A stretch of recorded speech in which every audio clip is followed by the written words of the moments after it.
The beggar in the dust. The sun burned over the colony streets of Sector 19, a dry outpost on the edge of human territory. The air was filled with dust, engines, and the low hum of space traffic above. Traders shouted. Guards walked. No one noticed the figure sitting near the edge of the road. She was small, thin, and covered in dirt. Her clothes were torn and stained, barely holding together. Her alien skin, a soft shade of violet, was dry and bruised. Long silver hair hung over her face, tangled like old wires. Her hands trembled as she held out a rusted metal bowl. She didn't speak. She couldn't. Her throat was too dry, her body too weak. A few humans passed by. One of them laughed. "Get out of here, freak." Another kicked dust toward her, making her cough. She said nothing. She didn't beg with words, only with her eyes. She had been sitting in that same spot for 3 days. Most thought she would die there. Then everything changed. A loud engine roared from the main road. People turned to look. A black military truck pulled in, followed by armored guards. At the center, a man stepped out. He wore a long, dark coat and walked with calm, strong steps. It was Commander Jalen, the colony leader, a war hero, the man who had brought peace to 3 sectors. Everyone stood straighter. Vendors stopped shouting. Even the guards snapped to attention. Jalen's eyes scanned the market. He wasn't looking for food, he wasn't looking for weapons. Then he saw her. The alien girl sat motionless, her arms barely holding the bowl. One of the guards beside him scoffed. "Just a beggar, sir, ignore her." But Jalen didn't move. He stared. Something in her face froze him. Not fear, not hunger, but something deeper, something broken. He stepped forward. "Sir?" the guard asked, confused. But Jalen didn't answer. He walked through the crowd, his boots crushing gravel. People whispered. Was he really going toward her? The girl lifted her eyes as a shadow fell over her. She blinked, slowly. Her vision was weak. The shape in front of her was blurry. Then, he did something no one expected. Commander Jalen knelt. He took off his glove and gently placed a piece of warm bread into her hands. "Eat," he said softly. She stared at the bread, then at him. Tears rolled down her cheeks. Her hands shook as she brought the food to her mouth. She ate in small bites, careful not to choke. Her lips quivered. Her stomach made soft noises like a crying child. She hadn't eaten in days. The guards didn't understand. One leaned closer. "Sir, she's nothing but a street rat. There are others who need—" Jalen raised one hand. The guard fell silent. The people around them just watched. Some whispered, cruel words. Others were confused. Why would a human leader so powerful and respected care about an alien beggar? She looked up at him again, this time with fear. He saw it in her eyes. She thought he wanted something in return. Jalen reached into his coat and pulled out a small water flask. He offered it to her. She drank slowly. The water wet her lips, her throat, her soul. Her hands clutched the flask like it was treasure. Jalen stood up and looked down at her. "What's your name?" he asked. She opened her mouth. No sound came out. A weak, broken breath escaped. She tried again, but only coughed. He saw the pain in her, the exhaustion, the bruises on her neck, the thin scars on her wrists. She had once been chained. "Get a medic," Jalen ordered. A guard hesitated. "But sir, now." 2 guards rushed to obey. "She's coming with us," he added. "What?" a soldier asked, shocked. "Commander, we can't bring her into the vehicle. She's just some alien." Jalen looked at the man coldly. "Then walk back to base," he said. The soldier's mouth closed. He stepped aside. Jalen reached down and gently helped the girl to her feet. She winced but didn't pull away. She leaned against him. Her body was light, like paper, like she had already died a little and no one noticed. As he helped her into the vehicle, people stared, some angry, some shocked. But one thing was clear. This was not normal. This was the start of something. As the convoy moved away, the girl leaned against the window, watching the people who once ignored her fade into dust. And in that moment, she no longer felt invisible. The ride back to base was quiet, but inside her mind, the alien girl was lost in fear. She sat in the back seat of the armored vehicle, holding the last piece of bread in her trembling hands. Her stomach was no longer empty, but her heart still felt heavy. She didn't understand why this human, this powerful man, had helped her. No one had ever helped her before. Not when she was thrown into the streets. Not when she was beaten. Not when she begged. Her head leaned against the cold glass of the vehicle window. Every bump in the road made her flinch.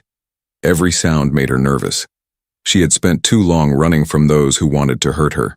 She couldn't trust anyone, not even the man who had fed her.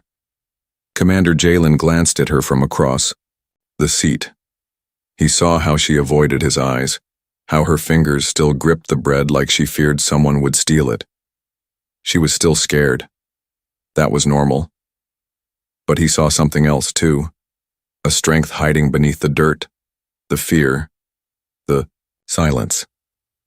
When the vehicle reached the base, the guards opened the doors. The girl froze. She expected to be dragged, maybe chained, but Jalen offered his hand instead. Slowly, unsure, she reached out and touched his fingers. He helped her down gently, and for a moment, she forgot the fear. Inside the base, everything was clean and sharp, bright lights, shiny floors. People stared as they passed, whispering.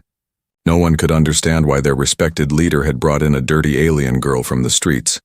The girl's eyes darted around. She felt out of place, like a speck of dust on white silk. She needs food. Real food, Jalen said to a young officer.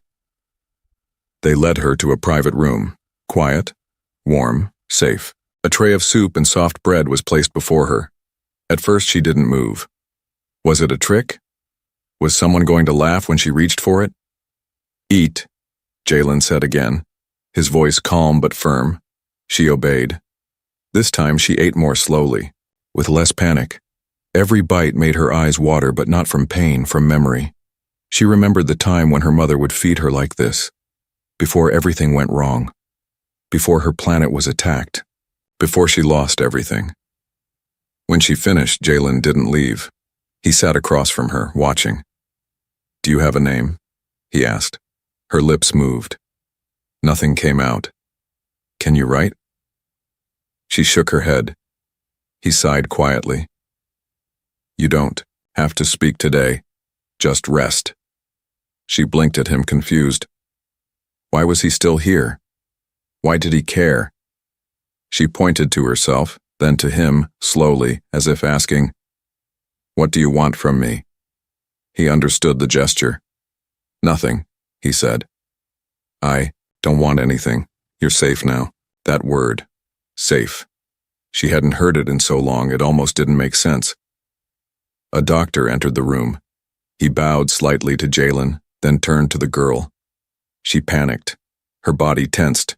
She tried to run, but the commander gently held her arms. "It's okay," he whispered. "He's here to help you. No pain, I promise." The doctor examined her injuries, old bruises, broken ribs that healed the wrong way, cuts that never closed right. Her body told a long, painful story, one the girl didn't need to speak. She didn't cry. She just stared at the wall. The doctor sighed. "She's been through more than just hunger," he said softly. "Someone treated her like less than a being." Jalen's jaw tightened. He had seen war, cruelty, and monsters, but something about this girl's quiet suffering made his chest hurt. "Give her a proper bed," he ordered. "Clean clothes, and tomorrow we'll cut her hair, but gently." The girl looked up, wide-eyed. He smiled a little. "I don't think you want to keep that dust nest on your head." She touched her tangled silver hair. A soft smile, tiny, unsure, appeared on her lips for the first time. That night she slept on a real bed, under a real blanket. No rats. No cold air. No one shouting. And outside her room, Jalen told a guard, "If anyone tries to move her, touch her or talk down to her, they answer to me." The guard nodded quickly. Inside the room, the alien girl lay on her side. For the first time in many years, she wasn't afraid of the morning. She didn't know who Jalen really was, or why he helped her. But somehow she knew he wasn't like the others. She didn't understand it yet. But her life had just changed forever. The next morning, soft sunlight poured into the quiet room where the alien girl slept. She stirred gently beneath the clean white blanket, her body still weak but warmer than it had been in weeks. For the first time in a long time, she wasn't waking up to pain. No sharp wind, no cruel laughter, no fear of being kicked away like trash. She blinked her tired eyes and sat up slowly. The room was plain but peaceful. Smooth metal walls, a soft bed, and a folded towel on the table beside her. There was even a bowl of fresh water and a strange flat object with steam rising from it. She sniffed carefully. It smelled like soap. Then the door opened. 2 female nurses entered, smiling carefully. One of them spoke in slow words. "We will help clean you. No harm." The girl's body tensed. She had learned not to trust kindness, but then she remembered the human leader, Jalen. His voice still echoed in her head. "You're safe now." Slowly she nodded. The nurses guided her gently to a bathing room. The steam hugged her skin. Warm water ran into a tub. The girl stared at it in disbelief. A real bath? For her, they didn't force her. They simply waited. After a long pause, she stepped in. The warm water wrapped around her like a blanket. She gasped softly. Dirt floated up from her skin. Days, months, maybe even years of filth. The nurses washed her gently. They never laughed, never looked down on her. They even smiled when her silver hair started to shine again beneath the dirt. She didn't speak, but she cried. Quiet tears rolled down her face as they cleaned the bruises, rubbed healing balm into her cuts, and combed her long hair with care. With every rinse, a piece of her pain seemed to melt away. After the bath, they dressed her in a soft robe. Her skin felt strange, light, new, unfamiliar. When she was brought back to her room, Jalen was waiting. He stood beside a chair, his arms crossed, his eyes calm. But the moment he saw her, his breath caught. Without the dirt, without the torn rags, without the chains, she looked different. She wasn't just a beggar. She was someone. Her skin was smooth and faintly glowing like starlight. Her silver hair, now clean, reached down her back like liquid metal. But it wasn't her beauty that stunned him, it was the way she stood, still quiet, still shy. But her eyes had a light now. He smiled. "I almost didn't recognize you," he said gently. She looked away, unsure how to respond. He didn't force her. Instead, he stepped closer and handed her something. A small, rectangular device. It glowed, faintly with symbols. "It's a translator," he explained. "You speak. It writes." She stared at it, then carefully held it close. Slowly she pressed the button. Her voice was soft like wind through leaves. "Why?" The screen lit up with the word. Jalen sat down across from her. "Why what?" "Why help me?" she said again. He was quiet for a moment. Then he answered, "Because no one else did." She stared at him. His voice didn't carry pride. He wasn't looking for thanks, he just told the truth. "I've seen soldiers with machines," he said. "I've seen monsters wear uniforms, and I've seen people like you. Forgotten, crushed, thrown away." He looked her in the eye. "But you're still here." She swallowed hard. Jalen continued, "You didn't die in that alley. You didn't give up. That takes more strength than most warriors I know." She looked down, ashamed. "I'm not strong." "You're still breathing," he said. "That's enough." Silence filled the room, but it wasn't heavy. It was soft, like a blanket of understanding. Then something strange happened. She reached into the collar of her robe and pulled out a thin, worn chain. At the end was a charm, a broken metal shape barely readable. Jalen leaned in. It was an old royal symbol, not just any royal family, one from the forgotten outer systems, destroyed during the last war, thought to be gone forever. He narrowed his eyes. "Where did you get that?" She hesitated, then used the translator again. "Mother gave it to me, long ago." Jalen's heart beat faster. "You were royalty?" She shook her head, then paused, then typed, "I was a child. They killed my family. I ran." Jalen stood slowly. If she truly came from that bloodline, there were people who would kill her, just to erase the past, and now she was under his protection. Jalen looked at her again. Not as a beggar, not even as a rescued girl, but as something far more dangerous. A forgotten heir, a symbol of a history that someone wanted to bury, and maybe a threat to someone powerful. He spoke quietly. "You're not just someone, you're someone important." She looked up at him, eyes wide with confusion and fear. "Don't worry," Jalen said. "No one will hurt you, not while I'm alive." And for the first time in her broken life, she believed him. The base felt colder after that discovery, though the temperature hadn't changed. Something invisible was now moving in the air around them, something dangerous. Commander Jalen could feel it.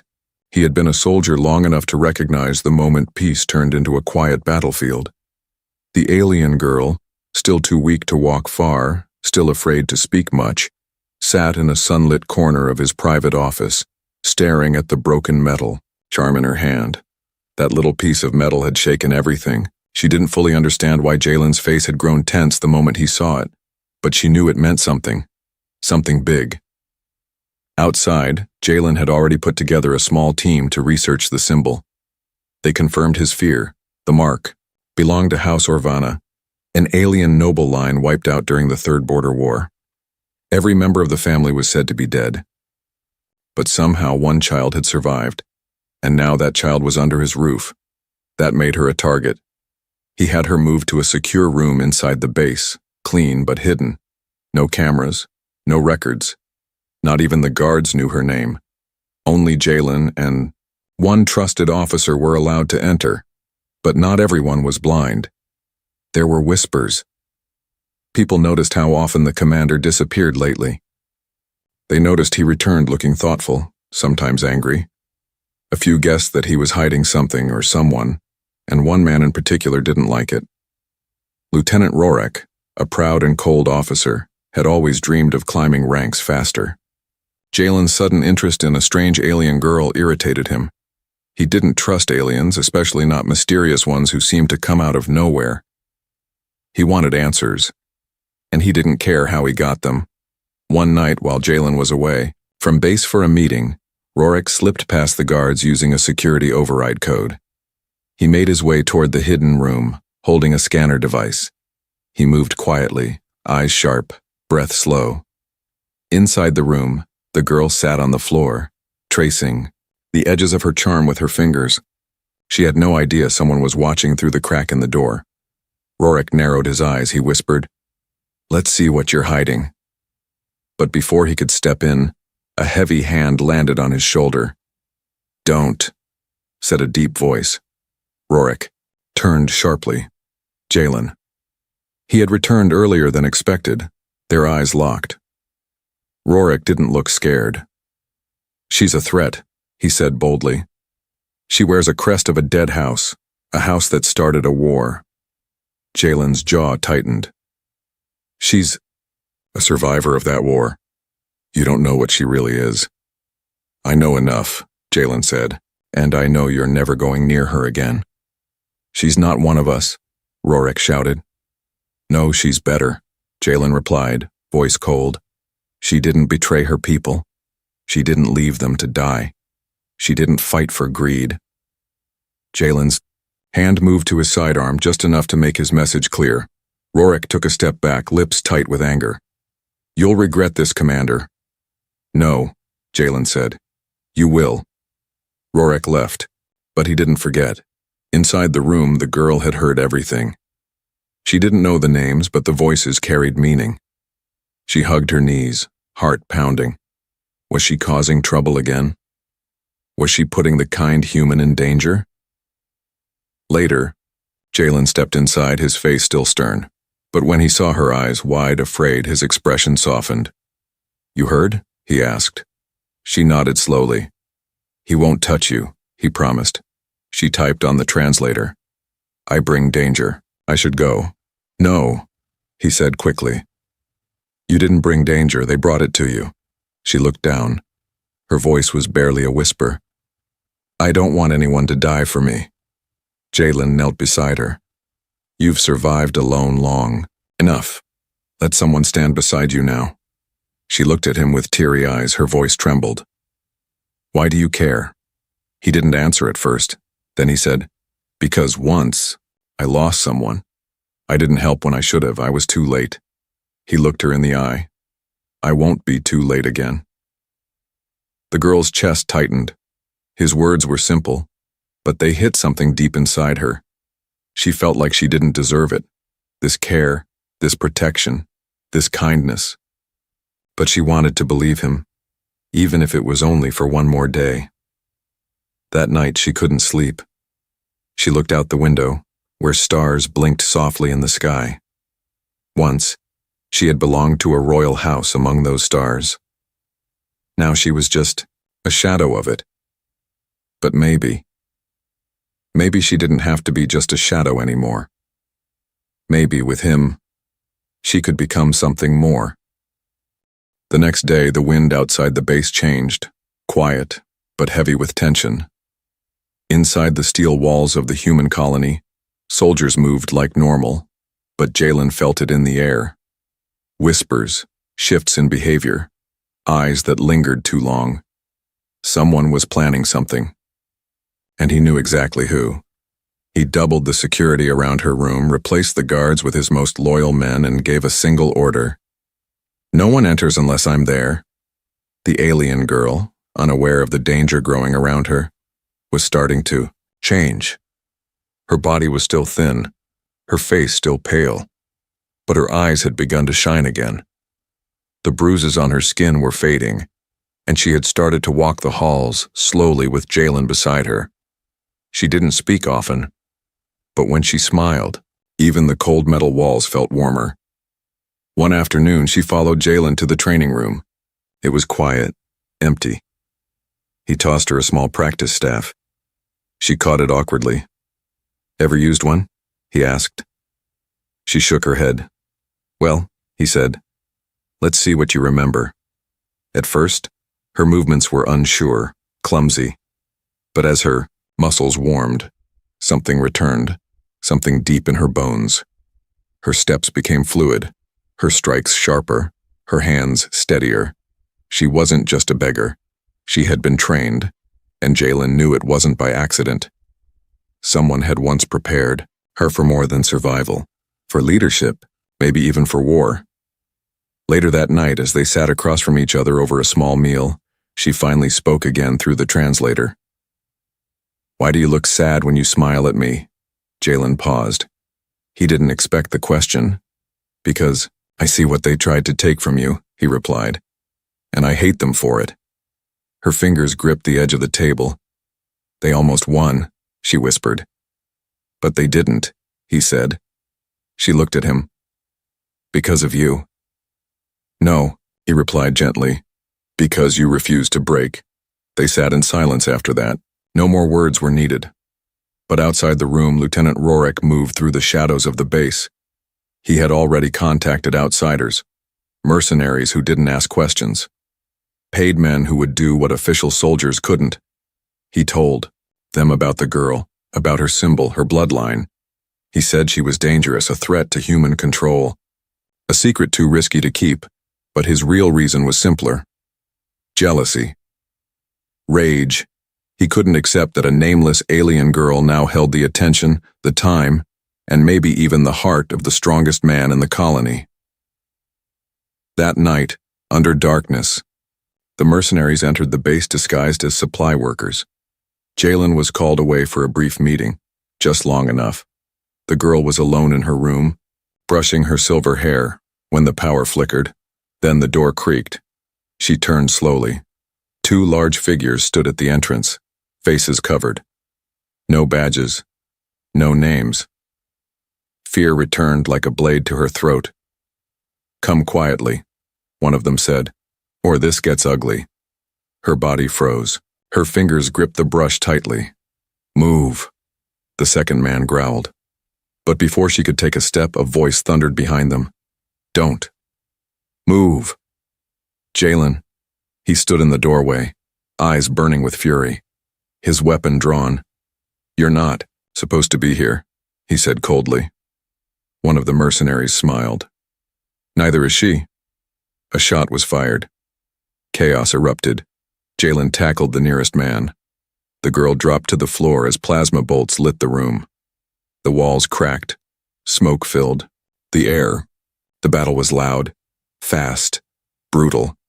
She saw Jalen bleeding. He didn't fall. He kept fighting. When the dust settled, both mercenaries were on the ground, unmoving. Jalen stood, breathing hard, blood running down his arm. He turned to the girl, eyes wild with worry. She wasn't hurt, but she was shaking. He knelt beside her. "I'm sorry," he said. "I should have known they'd try something." She couldn't speak. He gently pulled her into his arms, holding her like something sacred. "No one," he said firmly, "is ever taking you from me again." The next day, Jalen called a meeting.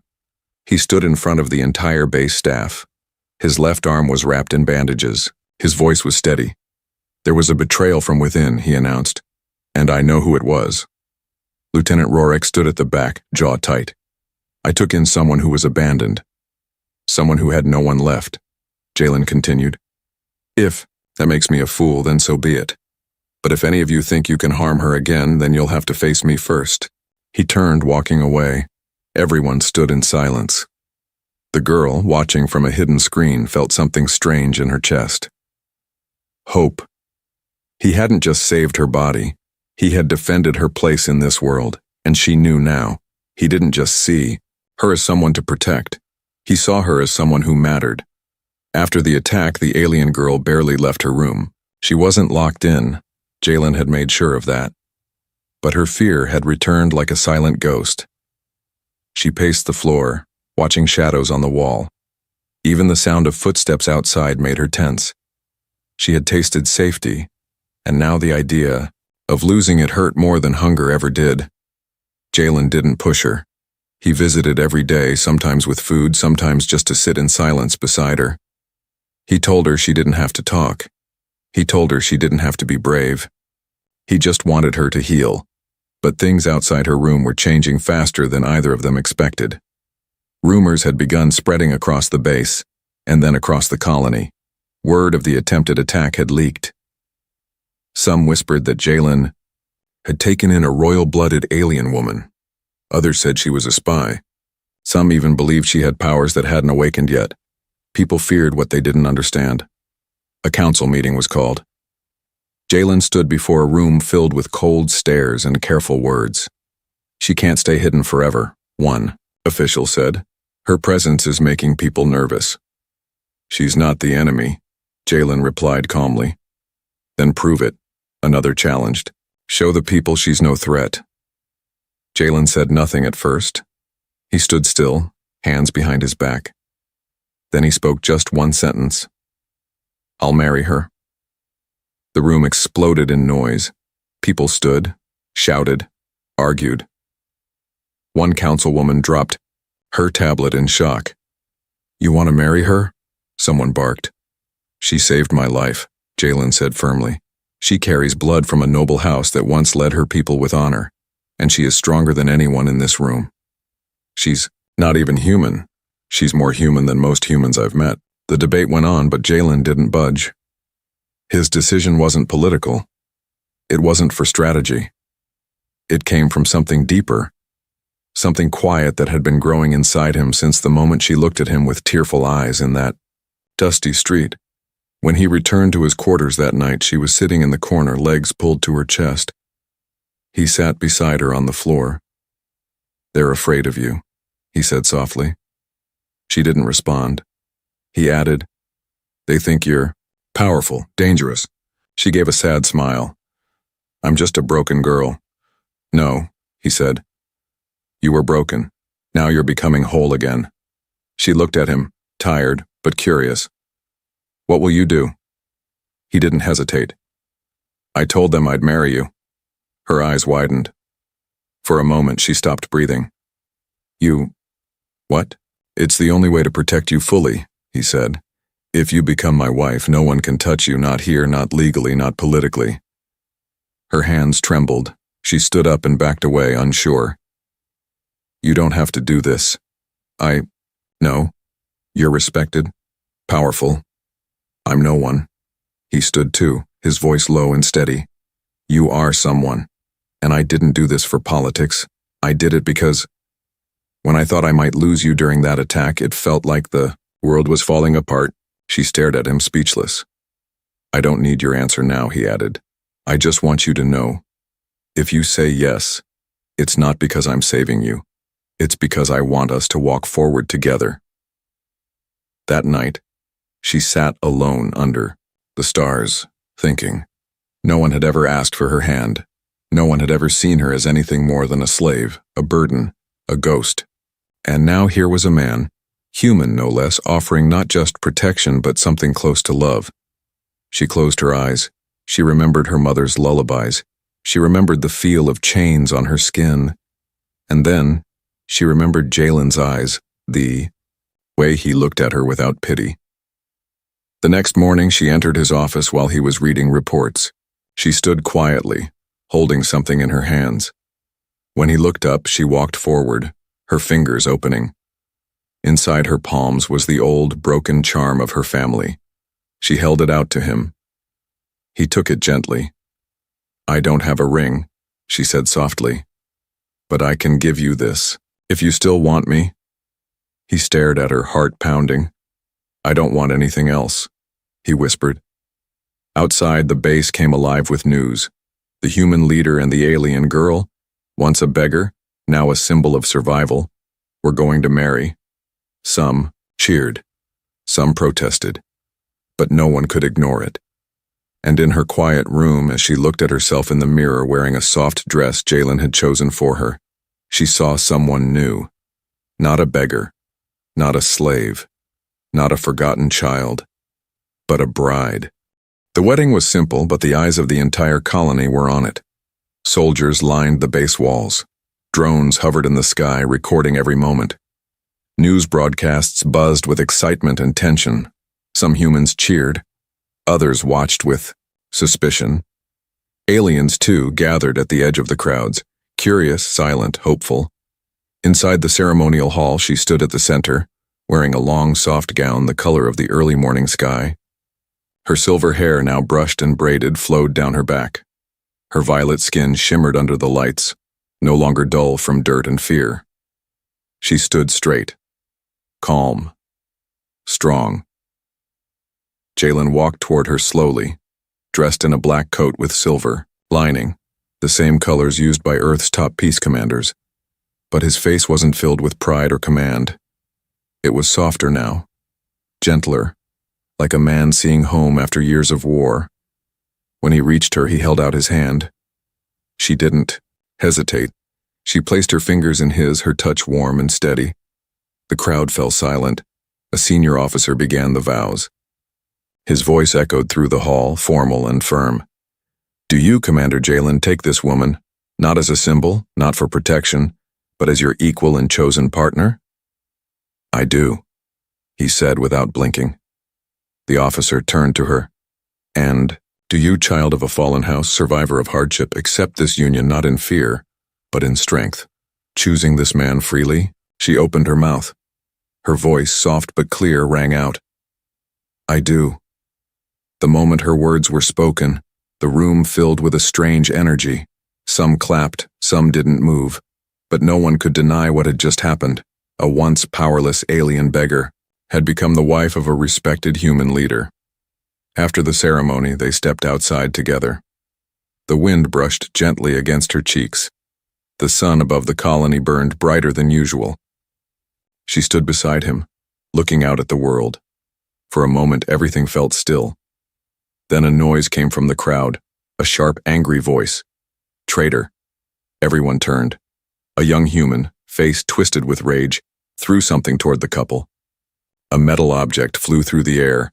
Her body moved before thought could. She stepped in front of Jalen.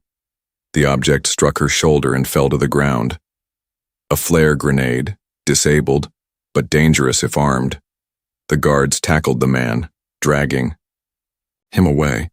But Jalen ignored the chaos. He caught her as she stumbled. "You're hurt," he whispered, holding her close. "I'm fine," she said, breathing hard. "I won't let them take you from me." He smiled. I was about to say the same thing. That night, she stood at the window in their shared quarters watching the stars. Jalen entered the room behind her, wrapping a soft blanket over her shoulders. "It won't be easy," he said. "I know. Some will never accept this." "I know that too. But we'll lead them anyway," he whispered. She turned to him. Her eyes were not afraid anymore. "I've already led people once," she said. "Back when I was only a child. My mother said I had the heart of a queen." Jalen looked into her eyes. "You still do." They stood like that for a long time, the stars blinking above, the city lights below.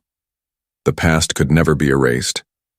She still remembered the cold streets, the pain, the hunger, the sound of people walking past without seeing her. But now, she had something else. She had a future. And more than that, she had a name again. That night, Jalen introduced her to the council by her full name. Not just the alien girl, not the beggar, but by the title she had been born with, Lady Erilyn of Orvana. And from that day forward, she walked the colony not as someone pitied, not as someone saved, but as someone respected. Some feared her, some admired her, but no one dared look through her again. Children waved when she passed. Aliens bowed with tears in their eyes, and even humans, slowly, cautiously, began to smile. Because they saw something different now. They didn't just see an alien woman in fine clothes. They saw what was possible when one person refused to give up. They saw a broken life rebuilt. They saw a beggar become a leader's wife, and then become something even greater, a symbol of change, a voice for those who had been silenced, and the heart of a new tomorrow.